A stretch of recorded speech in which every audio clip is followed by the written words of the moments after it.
Picture this. You go into the wilderness to clear your head. No crowds, no phone signal. Just wind, rock, and the quiet that tests who you really are. Then, one slip. You're stranded on a ledge the size of a coffee table, 1,000 feet of air snarling below you, a blizzard chewing at your tent.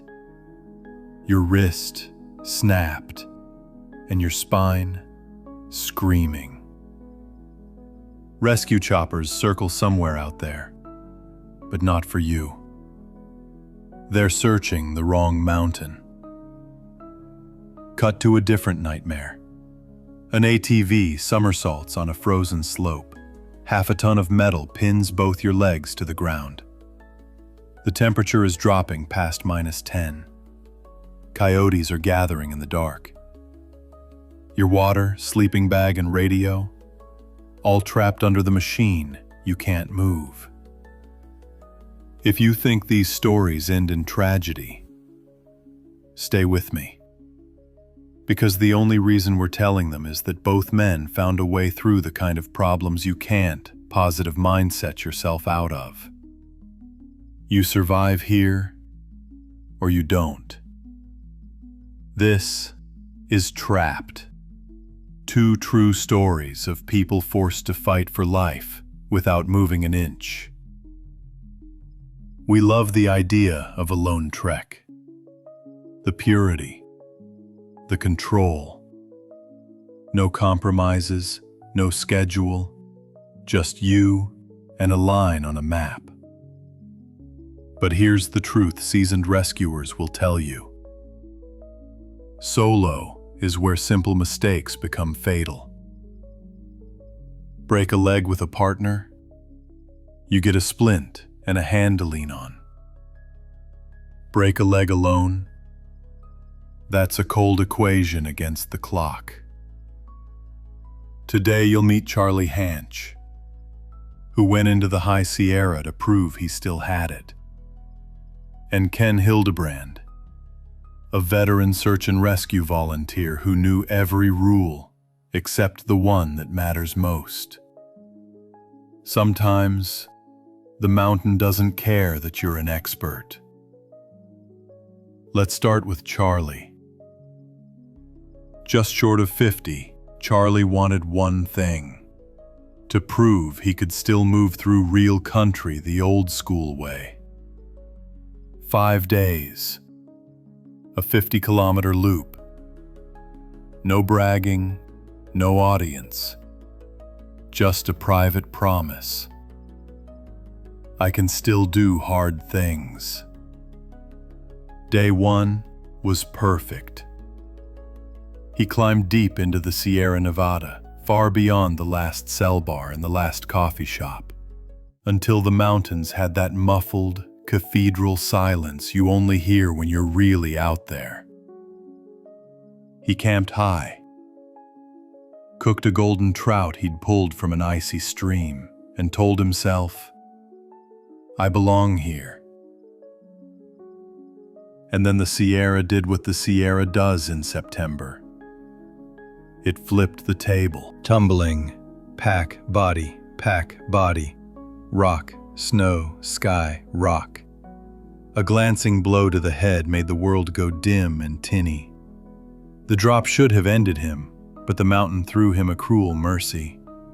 A rock lip no wider than 3 steps caught him and stopped the slide. He checked himself. Right wrist, broken. Back, ripped by lightning pain. Head, ringing. Above him, a vertical wall. Below him, nothing. He had landed on a balcony of death with no staircase. There was barely room to crouch. Stakes wouldn't bite into the stone shelf, so he half-draped the tent, half-cocooned in it, and wriggled into his bag. The first task of any survival is heat. He had it, for now. He remembered the phone. Bars? None. He tried anyway. Dial tones to nowhere. Silence. Survival videos love the quick cut. And then I built a fire. Real life isn't like that. On a ledge, fire is a rumor. Charlie's stove was his only hope for water. Snow surrounded him, but snow is a cruel liar. A potful melts to a mouthful. Each boil cost precious fuel. Each fuel-stingy boil risked a misfire with stiff fingers and a spinning head. He managed a few cups, liquid that tasted like heaven. Then, a mistake. Spilled fuel, a flare, the tent licking with flame. He smothered it with a bandana, burning his hands, saving the only thin wall between him and the night. He also burned away the last of his stove fuel. No fuel, no water. No water, no brain. No brain, no decisions. He slept in jerks, jolting awake each time the bag slid toward the edge. On day 3, the sound came, a distant chop. The kind that lifts every hope you've been pretending not to have. He waved a trekking pole with a stuff sack flapping like a flag. He screamed. Nothing. A helicopter somewhere behind the ridgeline swept the wrong basin and went quiet. Day 4 brought the same. Blades, hope, silence. Charlie studied his map, the contour lines, the color of the rock across from him, and made the discovery that punctures your lungs without touching your chest. He was on the wrong pass. His partner at home would have given the correct route to rescuers. The teams were busy, but not here. The ledge wasn't a bivvy anymore. It was a coffin with a view. He wrote on the back of his map, the dates, the weather, the slipping hope. Then he decided. If he stayed, he'd die slow. If he moved, he might die fast. He picked fast. Up was impossible. Down was suicide.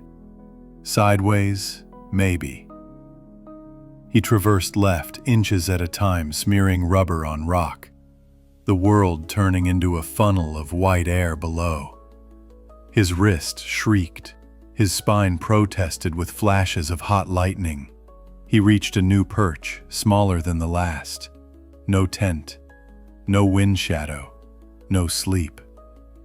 He stared at the moon and wrote a will on the map. Here's the kind of twist you can't script. Decades earlier, in this very range, a hiker had vanished in a storm. That hiker's brother? He grew into a mountain pilot named Dave G. And he never forgot the way the weather herded the lost into the wrong drainages. When Charlie no-showed his meeting point, his partner raised the alarm. Teams flew the logical basins. Dave's gut said otherwise. He swung his plane to the what-if side of the ridge, the one most would ignore. On day 6, a speck of movement flickered on a slab. A figure, thin as hope, windmilling a rod. Dave banked, radioed coordinates, and held a circle while the rescue helicopter beat air toward them. Minutes later, hands in orange gloves hauled Charlie off the balcony. Broken wrist, spinal injuries, concussion. Alive. He went home to the person he'd promised to return to. Sometimes, love is the only anchor that keeps a mind from slipping over the edge. Our second story starts with a guy who shouldn't have needed saving. Ken Hildebrand was the rescuer, the one people called when other trips went wrong. He packed like a folklore hero. Fire kit on a lanyard, compass, whistle, marking tape, extra food, water, a sleeping bag rated for deep winter. People on the team joked and called him Inspector Gadget because he always had the thing you forgot. But redundancy cuts both ways. When everything goes under half a ton of metal, gear becomes a punchline. Ken drove into the Canadian backcountry to check trap lines for beaver, a management job to keep the ecosystem in balance. The terrain was the usual cocktail of steep timber and drifted gullies. An 80-kilometer wind started throwing grit. He reflexively reached up to clear his eye, And in that heartbeat, the ATV yawed, caught, and rolled. Ken went with it. The machine slammed down across his legs and lower back, caging him against the frozen ground. The first scream is always the loudest. After that, the body learns what it can't change. He tried to bench press the machine. The machine didn't care. Ken did what he'd taught others: assess injuries, inventory tools, make a plan. Left ankle, mangled. Right knee, likely torn apart. Right leg pinned against the left, squeezing off circulation. He needed leverage or he'd lose the limb to tissue death long before anyone guessed he was late. Topside, under the ATV's rack, were his water, coffee, sleeping bag, first aid kit. Bottom side, within reach, very little. But around Ken's neck hung a small miracle: the lanyard, fire steel, compass, paracord. He tied a loop, cast it like a fisherman toward the axe handle that had skittered away when the ATV rolled. 5 tries. 10. He hooked it and dragged it back. He jammed the axe under the frame for a pry. From his face-down position, he had almost no angle to apply real force. The metal laughed. So he changed the problem. Make the machine lighter. He cut the tie-downs and rolled off what cargo he could, the beavers from the traps. That gave him centimeters. Centimeters matter. He wedged the axe haft and pushed again. The frame lifted a thumb's width. Then the haft snapped. That sound was worse than the roll. By dark, it was below -10 degrees Celsius, with wind chill sawing it lower. Ken had seen hypothermia take bright, stubborn people in minutes. He knew the signs. And knowing them while they're happening to you is a special kind of terror. He fought to keep moving, slamming the broken haft against the ATV, flexing his hands, flexing whatever muscle wasn't pinned. He also knew dehydration amplifies hypothermia. His water was under the rack, right there. Wrong side. So he hacked a new plan. Strip lengths of his bright plastic trail tape, lay them out to frost, and lick the rime off for moisture. It wasn't much, but it kept his mind from slipping into that warm, sleepy place that ends in stillness. Food? He had it. The beaver carcasses he'd just cut free. He forced down a few bites and almost immediately threw them back up. Calories lost. Water lost. Time lost. Somewhere beyond the trees, farm dogs barked. Humans never came. The smell of meat draws an audience. Eyes bloomed in the tree line. Coyotes, heads low, tails level. They trotted in like question marks. Ken had 2 tools left that could project power: sound and noise. He blew the whistle until his head rang and hammered the ATV with wood until the animals flinched and drifted back. They'd be back. Packs don't give up on free food. He knew that too. Every hour he stayed pinned, his chance of keeping the right leg shrank. That's the kind of math even the tough don't argue with. Rescue helicopters did sweep the area at first light. Ken heard the thump, felt the sliver of hope rise, and watched it sail away the wrong direction. The same heartbreak Charlie had tasted on his ledge. Wind shredded his calls. By the second night, the coyotes returned as a full chorus. He scared them off again, but each time took more out of him. He couldn't afford sleep, Sleep is a luxury you don't buy on credit out here. He pictured his granddaughter's birthday coming up. He pictured his family getting the call. And he wrote a note, just in case, apologizing for the pain they might see when they finally found him. On night 3, the line between waking and dreaming thinned. The brain plays tricks at -15 degrees. He saw rescuers that weren't there. He heard voices in the trees. He checked himself by reciting steps out loud. You are Ken. You are pinned. Stay angry. Stay moving. The coyotes came again, bolder, circling from behind where he couldn't track them. He whistled. He hammered. They scattered. The pattern would repeat until he couldn't repeat with it. He decided he was done. Not with life. No one decides that out there. But with the fight against a machine and a night that didn't end. He set his glasses down as if that small ritual could file away the world, and let his eyelids go heavy. The universe owes us nothing, but sometimes it gives us one person who takes a road they didn't intend to. Roy Davidson had been driving to see friends with his dog when a whim, call it instinct, call it grace, tugged him down a side track he'd never explored. He had search and rescue experience too. A year earlier, he'd helped recover a man crushed beneath an ATV. That image lived in his rearview mirror. He rolled into a shallow valley and saw it. A machine flipped. Something under it that looked too still. Please don't be a body, he thought. It wasn't. It was Ken, barely conscious, blinking awake to what looked like a mirage in a parka. Roy heaved the ATV off with fresh legs and gravity as a helper. Air rushed back into Ken's trapped muscles like fire. Pain burst.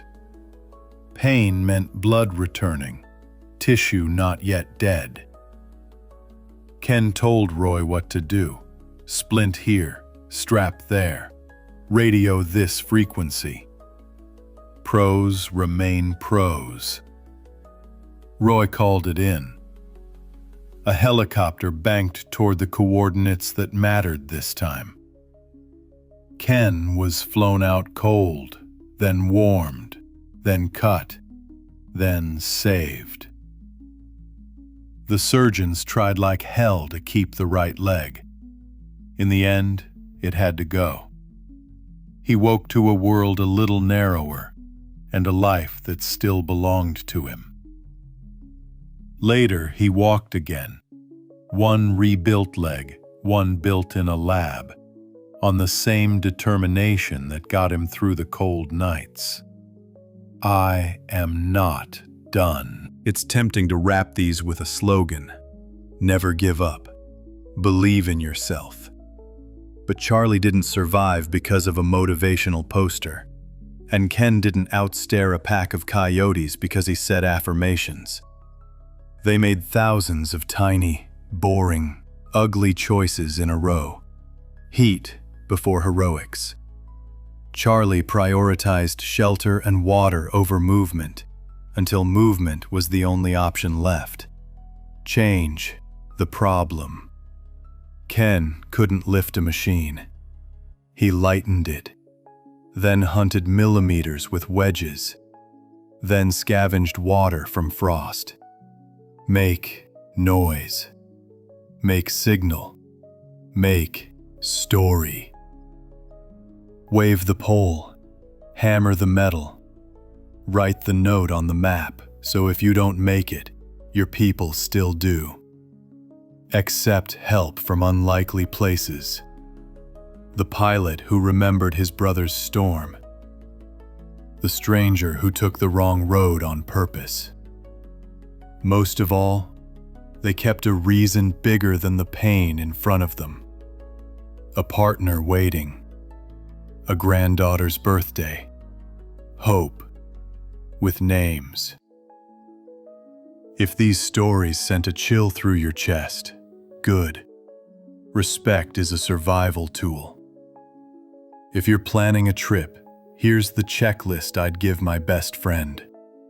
Tell a human your plan and your exact turnaround time. Pick a specific panic clock. If you miss it, they call. Carry a PLB or satellite messenger. If the ledge eats your cell bars, you still have a voice. Redundancy that matters. Fire in 2 forms. Water in 2 routes. Carry and create. Light in 3. Headlamp, chemstick, lighter, phone. Practice the boring stuff. Boiling snow. Building a windbreak with a half-pitched tent. Traversing sideways with a broken wrist. In your living room with a chair rail, seriously, you'll learn the body mechanics. For vehicles, never set a hand off the bars on steep ground. If pinned, look for leverage and weight reduction first. Use sound and signal early. Don't wait until you're fading. Both stories should have ended quietly, anonymously, with headlines that never ran. Instead, they turned on decisions measured in centimeters, calories, and minutes of consciousness stolen back from the dark. Charlie stepped onto a helicopter because a pilot trusted a hunch. Ken watched coyotes fade into the tree line for the last time because a stranger refused to take the route he'd planned. If you take one thing from Trapped, make it this. You don't have to be perfect to survive. You just have to keep making the next right move, even when it looks stupid, small, or hopeless. And if you're the person at home, be the alarm. Be the one who calls, who pushes, who remembers the alternate drainage or the side road. Because on a ledge or under an ATV, sometimes the difference between a story and a statistic is the sound of a single rotor, or the growl of a pickup on the wrong road at the right time. If you want more true survival stories told with the grit left in, hit like, drop a comment with your close call, and subscribe. We've got plenty more where this came from.